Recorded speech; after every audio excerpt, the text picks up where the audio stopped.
Mr. Bump.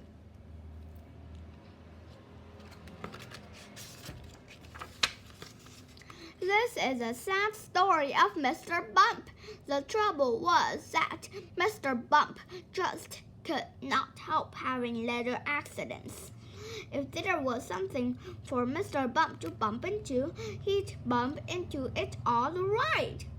For instance, if you were to see Mr. Bump out walking down the street in your town, and if there happened to be something to bump into down the street, then you know what would happen, don't you?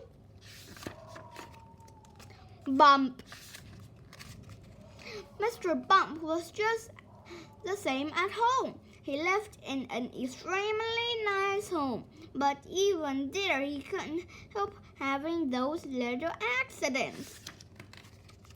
For instance, one morning when Mr. Bump went outside his house, he noticed that the chimney pot had come loose in a storm the night before. I must fix that before it falls off, thought Mr. Bump to himself, and he hurried to his garden shed to fetch a ladder. It was a very long ladder. Mr. Bump walked up the garden path with the ladder on his shoulder. He turned the corner of the garden path. Crash went the living room window. Oh dear, thought Mr. Bump, and he turned to see what had happened. Crash went the kitchen window behind him. Oh dear, thought Mr. Bump again, and he rested the ladder against the wall of the house so that he could climb up on the roof to mend the chimney pot. Crash went the bedroom window. So you can see how Mr. Bump had his little accidents. Mr. Bump had had many jobs, but somehow they never seemed to last very long. As soon as everything got lost, or broken, or slithered, or chirped, or snapped, or cracked, or torn, or burst, or wrenched, or crunch, or split, Mr. Bump got the blame. For instance, when Mr. Bump worked on a farm, he tripped over the farm dog and split the milk which he had carrying for the farmer's wife, and which the farm cat lapped up. For instance, when Mr. Bump was a postman, he got his hand stuck in a pillar box, and they had to fetch the fire brigade to come and set him free. For instance, when Mr. Bump was a bus conductor, he fell off the bus and couldn't catch it up again. And all the passengers traveled without having to pay.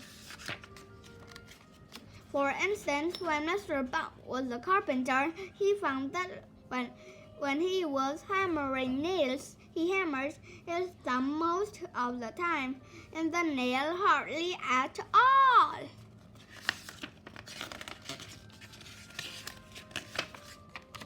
In order to cover from his series of rather unconventional happenings, Mr. Bump decided to take a holiday.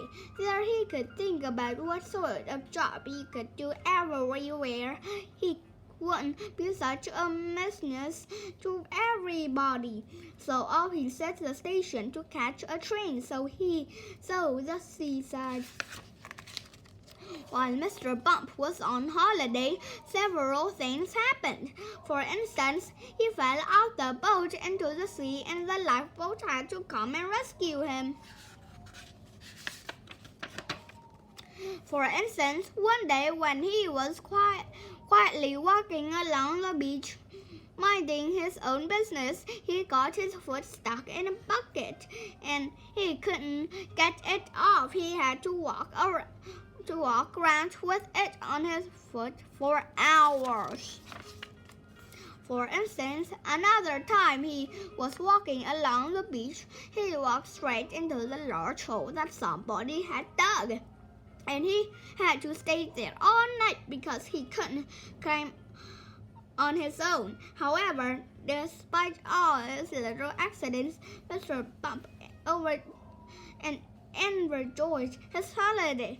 And while he was there, he had a splendid idea about what sort of job should do. It was quite the best idea Mr. Bump had ever had, and absolutely splendid idea. And now Mr. Bump works happily on Mr. Barley the farmer. Mr. Barley had a rather large apple orchard on his farm where Mr. Bump works. Mr. Bump's job is picking apples, but he doesn't use a ladder to climbing up the tree to pick the apples like other apple pickers. Oh no, Mr. Bump has a much better way for picking apples than that. He just walks about, and before long, Mr. Bump walks into a tree. Bump! And down falls an apple, and Mr. Bump catches it. This makes the job of apple picking much easier, and Mr. Bump is very pleased about his new job. And Mr. Barley is very pleased about his new apple picker. So, you see, the story of Mr. Bump isn't such a sad story after all. And if you ever bumped yourself, you know what to do, don't you? Go and eat an apple picked by Mr. Bump, and then you won't feel your bump at all. You remember that the next time you have a bump, won't you? Good.